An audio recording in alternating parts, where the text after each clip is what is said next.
Have you ever thought about how we bought games as a kid versus how we bought games today? Well, rather how our parents bought us games. Let's go down a path of nostalgia and memories of the good times, the 80s and 90s, and compare them how they are today. So I just want to take a trip back to my childhood and possibly, most likely, your childhood too, and just talk about how things were back in the day on buying games, advertisement, and how we got all the information to buy a game. So how did we know what was available back in the day? So everyone knows the Saturday morning cartoons, right? Where the commercial would come on and show the latest toys and whatnot. Well, my family was a Nintendo family. We had a Nintendo, Super Nintendo, and we did have a Sega Genesis, but that was mainly ignored and only used for Sonic. So I remember watching Hey Arnold on Nick or SpongeBob back in the day, and always watching commercials come on for the latest game, latest N64 game. Yeah, we had N64 too, the latest N64 game. And so that would be a way we would know, but we didn't know what was really good. It was just the advertisement of the, hey, this is what is coming out. Other ways we would know, where it would be from the kids on the playground, where they would show up on the playground and talk about what they're playing at home. And that's how I found out about GoldenEye 007 and how much fun that is, when a bunch of friends had a sleepover and talk about how they would play GoldenEye all night long and how much fun it was. And so I wanted to get in on that action, and obviously, and of course, I did.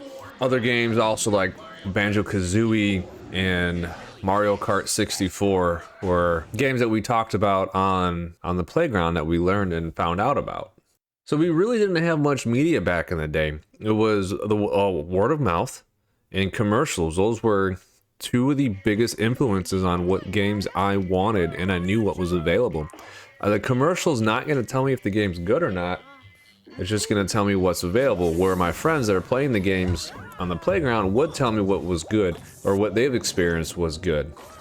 Now, other ways, here and there, my parents would drag me out to the local department store, and if you were lucky, there'd be a kiosk that you could play, or you can at least watch some other kid play while your parents did their shopping. Once you got bored or you couldn't be on the kiosk anymore, you would walk down the aisles of the games, and these aisles of games would be behind a glass case, which it's the way it still is today. If you go to a Walmart or a Target, you have to ask somebody to come open the case and to purchase the game that you're looking to purchase.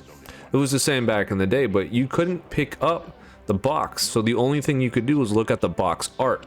So again, back in the day, it was very difficult to know what was a good game and what was a bad game. So they say you can't judge a book by its cover, but back in the day we had to judge games by their cover and their artwork, because getting back at the games in the case, you couldn't just pick it up and read the back of the box to get to know about it. You just had to know.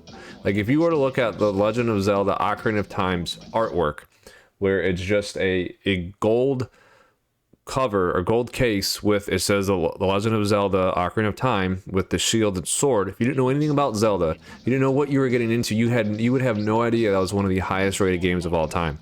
So artwork on the box was one of the only ways you could figure out, or you could judge a game if it's good or not. So you could imagine growing up in the 80s and 90s, you'd save up all your hard-earned birthday money, and say you saved up $80. That's right about, we're not gonna worry about tax, that's right about where you could buy or purchase a game for N64. So I grew up in the N64 age, when I could kind of make my own decisions on what games I wanted. You would go to the department store, you'd look at the glass case, and if you didn't really know what was going on or what was good at the time, or if you had everything, or how do I put it? If you had to just go off the box art, it was a gamble every single time you'd buy a game. You wouldn't know what's good because there just wasn't much media out there. Now, some of the media that was out there was, if you were lucky, a Nintendo Power. So Nintendo Power was a magazine back in the day that would show you the latest up-to-date or the next coming games of the Nintendo series. Now, there was other stuff like Game Informer, and I'm slipping a few of them at this time, but there were other gaming magazines. However, Nintendo Power was the magazine, and I didn't have a subscription to that, right? Because that costs money, and my parents weren't going to buy me a subscription to a gaming magazine. It just wasn't going to happen. Although I had one or two laying around, I don't know how I got them, but I had a few of them. I read them front to back multiple times, but nothing new came of it. So back in the day, the internet wasn't a thing. I didn't have that. So it was a gamble every time you went and purchased a game. Now, if you got lucky and it was probably Friday night, something good was going on that weekend, or your parents were in a good mood, you would go to the greatest store of all time back in the day, and that was the video rental store, where you could rent video games. And for me, we had a local Blockbuster, and we would go in there and we would rent a game for the weekend, right? Once again, you're going off the cover of the game. Like, typically you'd open a box, or they'd have the cartridge sitting there, and you'd bring it up front and you would rent that cartridge. And if you were lucky, it would be in a clamshell, and you might have a manual in there to help you with the game, but chances are the manual's gone, long gone. Again, you don't know what's good. There's many channels about it, but the Angry Video Game Nerd, I've talked about him in one of my videos, but the AVGN, his whole thing is about renting video games and old video games that were just terrible.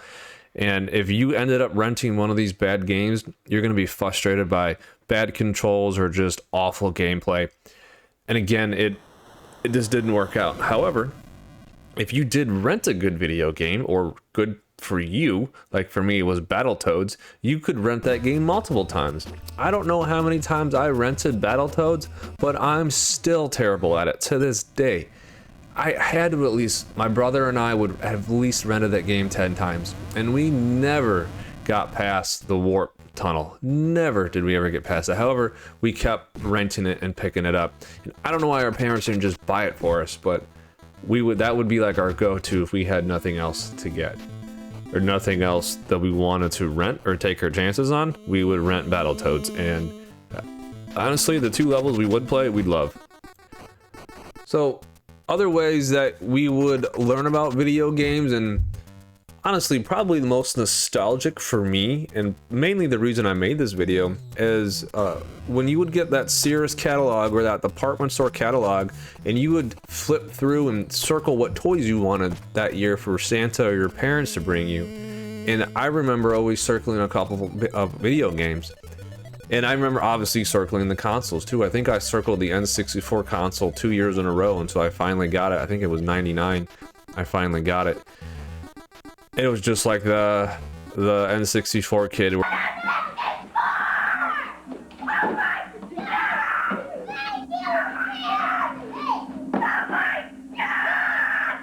This kind of reminds me, I'm a parent now, and I gave my son a Sam's Club magazine where there was like 4 video games and a couple toys in the back. I gave him the catalog, and I had him circle a couple of the toys he wanted for Christmas. And it got me thinking back when I was a kid. Obviously, the catalogs back in the day were phone book size. Now they're like a leaflet, because we have the internet and we can kind of flip through that. Or however, back in the day, we didn't have that. So I remember circling tons of games like Tony Hawk and 007, Banjo. That's how we got our information back in the day. It was a kiosk, word of mouth on the playground. You go to Blockbuster or the local game store and try your luck there, or you just straight up gamble at the game store or the department store and just see what you could. But nowadays, now in 2023 and beyond, we have the internet, and we got many YouTubers who love video games.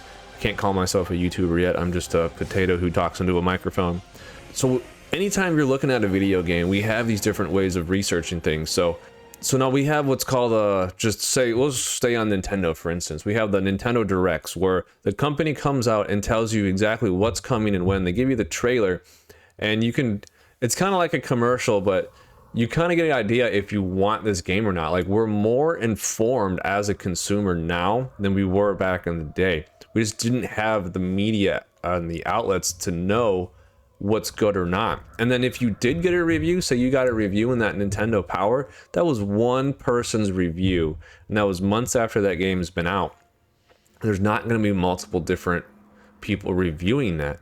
Well, where now, I mean, you could buy multiple different magazines, but chances are that same game being reviewed is slim, and it still would be 2 people reviewing it on that same game. But nowadays you can just Google, say, Assassin's Creed Mirage, and you can get a bunch of different reviews on the same game, different opinions. So for instance, I follow RGT85. I have a very similar opinions of what he has, and I like what he has to say about things. I'm not going to follow or look at somebody who is primarily a real-time strategy player and want to learn about Assassin's Creed Mirage, right? Those are two different games. Or I don't want to follow somebody who likes turn-based Japanese RPGs. I don't like those games myself. I'm not saying they're bad games, but that's not for me. So I'm not going to follow somebody who loves those games and look at their reviews on the mine. So I'm just saying there's more outlets now for us as consumers to look at and know if a game is good or not. Other things too we can do now is we know what's coming out and we know it's going to go on sale immediately. So I would wait. I'd wait for there to be a sale. And I have a huge backlog anyway, so there's no reason for me to go out and buy a game day one, pre-order it, and play it in the bad condition when I can wait 4, 5, 6 months later, that game be half off, if not more, and the bugs be fixed. So I think I did a whole video on that before. So anyways, nowadays, the information available today is infinite and abundant, which allows us as consumers to make better informed decisions for us and our interest. So meaning, like I said, you can follow that YouTuber that you really like and get their opinions on those games. Like for me, RGT85. As I'm nostalgic for the past, I'm very grateful for the present. So thank you for coming this far in the video. Like, comment, subscribe. Tell me your favorite way to learn about games. Tell me your most nostalgic memory of those blockbuster weekends, or buying the bad game and getting stuck forever in that one game. But thank you very much. Yeah. See you all in the next one.